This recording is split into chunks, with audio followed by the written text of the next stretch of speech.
Securus. You may start the conversation now. Hello? Hi. Hi, Miss Erin. How are you doing? I'm okay. How are you? I'm doing good. I got transferred to Chillicothe. How is it going? I just sent you a letter yesterday basically asking you a million questions because I kept missing your phone call. Oh, it's okay. Well, I like it a lot better here than in Vandalia. There's just a lot more level of freedom here. And, Amazing. There's just more things to do. Like, I already have a job. I work in the kitchen. I'm actually getting ready to work at 2 to 8, so it keeps me busy. Awesome. They haven't put me in GED classes yet because it's, it's kind of a waiting list kind of thing. Right. Once they have a spot for me, they'll put me in it. So I'm doing really good. I wanted to call and see how things are going with the documentary. Yeah, of course. No, I was anxious to hear how the transfer went. The documentary is going really well. It seems like we're probably going to finish it this month. I think Rod and Christy, we were talking about things, and after the BuzzFeed piece, it was just like, what was that like for you when you heard how many people had read or watched, read about you? It was, I guess it was kind of scary at first, but right. Just last night I had got a letter from a lady in, I think, Washington, and she had put a few dollars on my account, and she sent me a letter, and she was just telling me, about how much I could inspire people and things like that. It was like a letter of support. Amazing. It just was wonderful, and it warmed my heart, because I'm like, that's so wonderful that people, think that well of me, So. Right. And it was kind of scary knowing, like, millions of people have read it, but at least people can understand a bit better now. Yeah. And then I had got called back to the office because the Dr. Oz show I wanted to do something, I guess an episode or whatever. And I told him, I said that I'm already, doing something, a documentary, and I don't want that to interfere with it.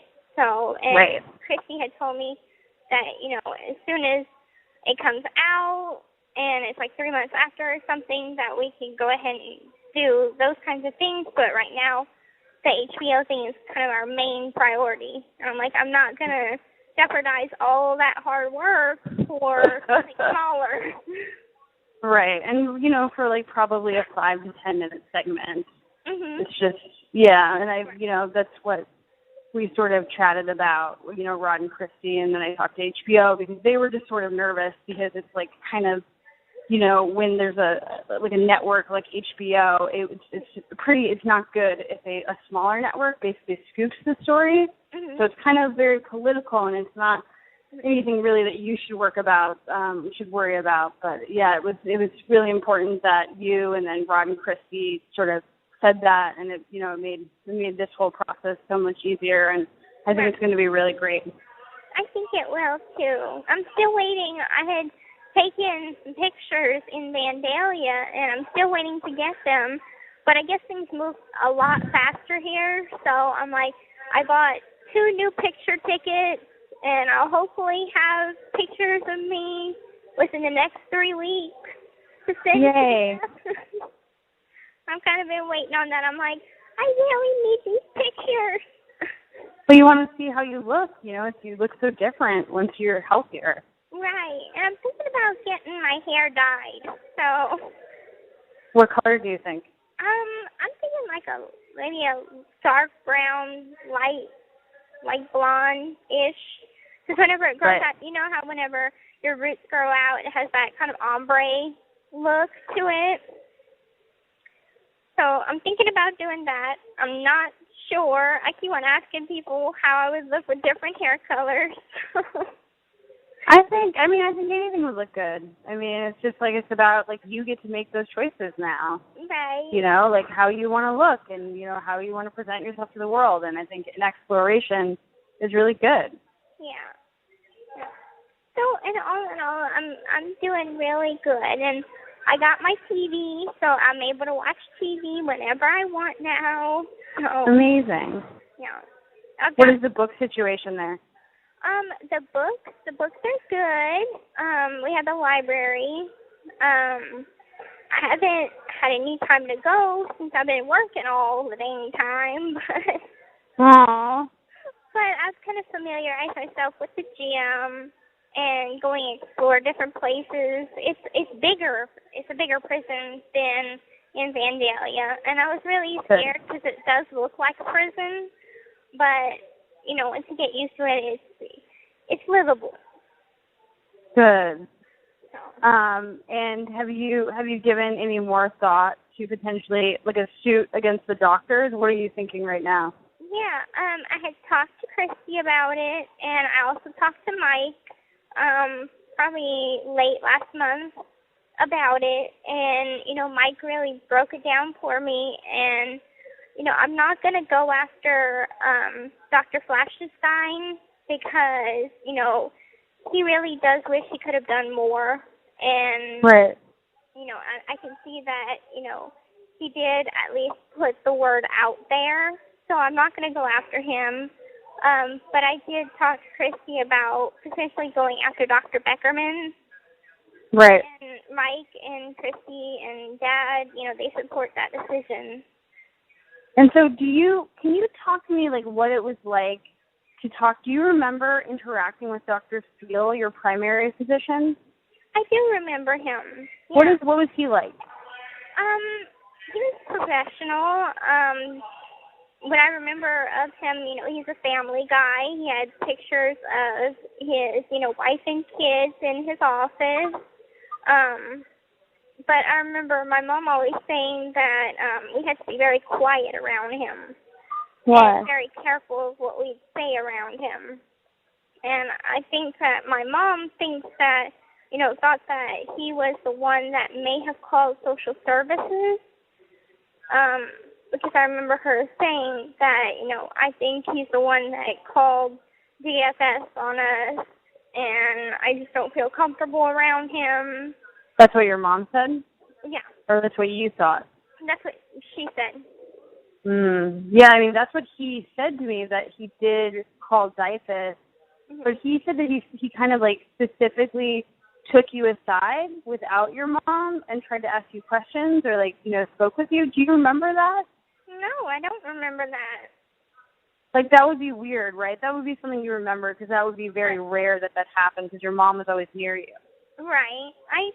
I don't remember that ever happening. Now, this might just be my thought. I think that he's a bit afraid that I go after him because, right. He was my primary care physician for a couple of years. And he's now the president of the hospital, so he has a very good job, and I'm sure he doesn't want to lose that job. But, I think that's just how things are. Why do you think he called DFS? What do you think was the sort of the inciting incident, or, like, what do you think made him think to call DFS? Well, as Mike told me, that Dr. Flaschenstein sent Dr. Steele a letter stating very clearly that there could be Munchausen by proxy going on. And right. I think that could have been a reason why, perhaps. Definitely. So. I don't know, like, we've spoken to him, and I believe Bernardo Flasterstein, because that is the evidence that, like, basically, like, all I can go on is evidence, and Bernardo was the only person that put pen to paper that is, that's in the discovery that, like, this is a problem, like, that that the mom is not a good historian and potentially has Munchausen by proxy. I mean, it's just, so I mean, I'm sure that you feel similar. Like, you don't know how much to trust Dr. Steele, and you don't know how much to trust doctors in general. Right. I know that they're not all bad, I know right. that quite a few of them probably just didn't didn't see what was happening. But I think that Dr. Flasherstein was the one that, really recognized it, and I think maybe he even doubted himself, because I read that he had only seen one other case of Munchausen by proxy before, only one time. So. But you saw Dr. Steele after Dyfus came, right? I think, yeah, we went to see him like 3 times after that, just because it was my yearly checkup. Because I would go to other doctors in Kansas City before, and then see him whenever I'd have my yearly checkup. Yeah. Thank you. And this is, one other question I was having is, when did Nick basically you guys stop talking to each other, and basically you're not really talking at all? When did that take place in terms of the legal stuff that happened? Well, I'm going to be completely honest with you, because I stopped lying a long time ago. Whenever we got arrested, he was put in one cell, and we were told to be kept, separate, or the police was told to keep us separated at any cost. And they would move him around a little bit, and whenever I'd see him, I'd scream through the glass, "I love you, we're going to get through this, don't worry." And then once we got to Greene County, it was sometime before we got to see each other again. I think September 14th was the next time that we actually saw each other, and it was for court, and he looked angry at me, and I never seen a look like that on his face unless he was really pissed off at me.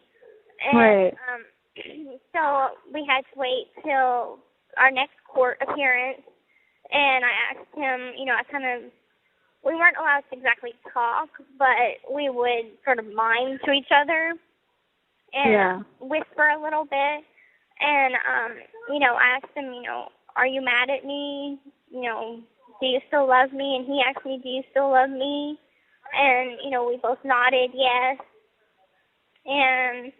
But then as the case started to unfold and my influence, or his influence on me, started to fade, I started to understand more of what kind of person he truly is. So I started to see through him a lot more.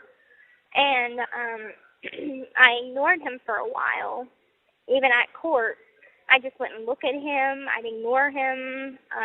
He would try to say something to me even in court while we were having court, and I'd just look at the judge, look at Mike, or look at the prosecutor, just anywhere but there. And then in Greene County Jail, there's a recreation room, and both the men's pods and the women's pods are allowed to go, but not at the same time. And I remember seeing his initials on the wall on the rec room, and it said NPG Hearts GB, which is my initials and his initials. And so he suckered me back in, and I wrote back to him. And then he started, I thought he had changed because his personality started to become more Christian-like. He started talking about God a lot more. And that's something that online he never would like to talk about, even though we met on a Christian dating website. As we got more progressive into our relationship, he started saying, well, I'm not so much religious as I am spiritual. And so, talking about God and things like that, he would down me for it. And I just thought it weird that now all of a sudden he's talking about God. And I asked him, I said, you've changed. And, I'm happy. This is a good change in you. It seems like you're bettering yourself. And, he gave me scripture, and I really thought that he had changed. And then all of a sudden he starts with the possessive controlling behavior and taking it, like he used to be really big into BDSM. Now he switched it to putting that same point of a woman is supposed to be submissive to the male, but putting a biblical spin on it, basically. And I saw that right away, and I'm just like, I'm sorry, I can't do this. I thought you changed, but you're still doing the same shit you've always done. So I don't want to be with you anymore. So I just broke things off and stopped talking to him after that. And then there was one more court appearance where he was put in a cell adjacent to me, and Mike and Patty was Mike's assistant for a little while, and relayed the message that, somebody had made a statement in his pod that he wanted to kill me. And so word got back to me about that. And whenever I saw him, I tried to push it back and ignore him again. But then I'm like, I can't do it. So I go by the window and I mime to him, I heard you want to kill me. And I flipped him off and I told him, do it. I got really ballsy at that point. But it's really empowering for me because it was the first time that I really stood up to him. Yes. And after that, never spoke to him since, never seen him since. Wow.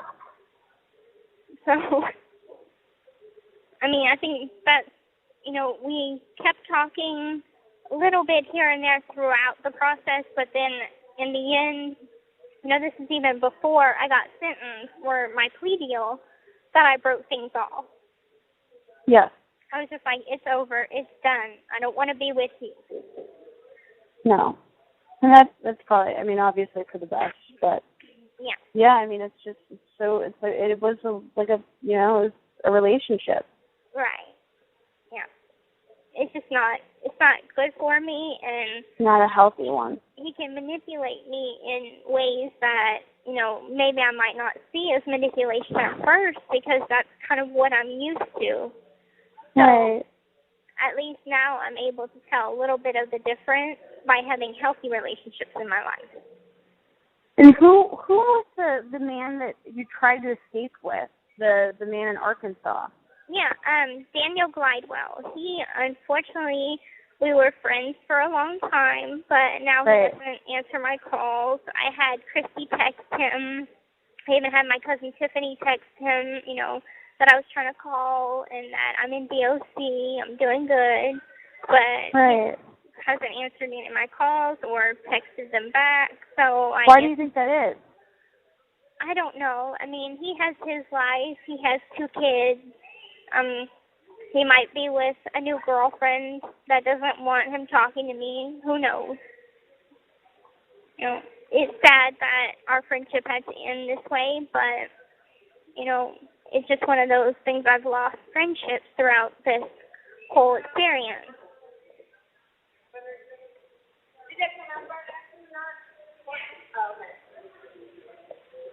Hello? Hey, I'm still here. Okay. But, I'd like him to talk to me again just so I could explain to him a little bit more, because I was texting him the day before the murder, and I was also texting him while we were on the run. So, and I told him that, Nick said to tell people, if I wanted to talk to them or say goodbye to them one last time, tell them that Mom kicked me out of the house and, I'm heading up to Wisconsin to live with Nick. So that's what I told Dan. And, but that was a lie. So. Yeah. So you guys met at VisionCon? Yeah. Do you think he's a good guy, or did he seem like additionally somebody that has predatory behavior? No, not at all. He's a good guy. Yeah, he's a good guy. Okay. He's a good guy. He just doesn't like to be in any drama. Right. And whenever it comes to me, drama is circulating around me. It seemed like, my mom is the one that, told everybody that he was a pedophile preying on a 14-year-old girl, and that he was, trying to dishonor me and things like that. And that's what she told all his friends, all her friends. So he got a lot of backlash after that. Oh, got it. Yeah. That was her sort of lying about that. He was like actually a nice guy. Right. Yeah. Right. He was just trying to help right. you in a very difficult situation. Yeah. Right. He didn't know all of everything that was going on. I only told him some of it whenever I kind of pieced certain parts together. But now he knows everything. And the last time I spoke to him was for his birthday, August of last year. And I was in Greene County Jail. I called him, and he's like, "What have you been up to? You're all over the news." And I'm like, "I'm in a really bad situation. I've got myself into a really bad mess." And he's like, "Well, he's been in jail before for past drug use, but now he's out of that lifestyle." And he's like, "Well, just, keep your head down, keep quiet, and you'll be fine." He was giving me encouragement. So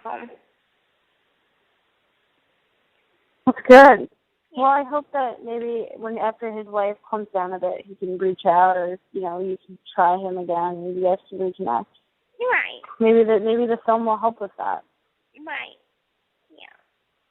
Well, because it has so much more of the backstory. Like the BuzzFeed piece was incredible, obviously, but this is really about it's like the whole story. Yeah. When people try to, ask me, "So what's your story?" I'm like, "It's a very long, long, long story."